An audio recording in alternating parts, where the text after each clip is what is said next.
neema ambao mitume wa Allah alayhi salatu wassalam walikuwa wakimuomba Allah subhanahu wa ta'ala aijalie katika miji yao. Wa idh qala Ibrahimu rabbi ij'al hadha albalada amina wajnubni wa baniya an na'budu al-asnam. Ibrahim alayhi salatu wassalam imamul muwahhidin amuomba Allah subhanahu wa ta'ala, na kitu cha kwanza kabisa alichomuomba Allah subhanahu wa ta'ala, ij'al hadha albalada amina, ijalie hii nchi ya Makkah kuwa ni nchi iliyo na amani.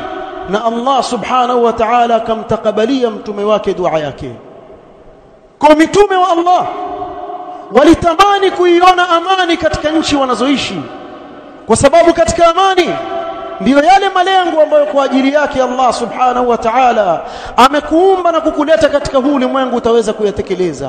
Ukose utakachokikosa katika dunia, lakini ukamwabudu Allah subhanahu wa ta'ala katika tauhid, wallahi Allah subhanahu wa ta'ala hatakuuliza ndugu yangu Muislamu kwa kile ulichokikosa katika dunia, lakini atakuuliza siku ya kiyama ikiwa utamshirikisha Allah subhanahu wa ta'ala, na atakuadhibu wal iyadhu billah.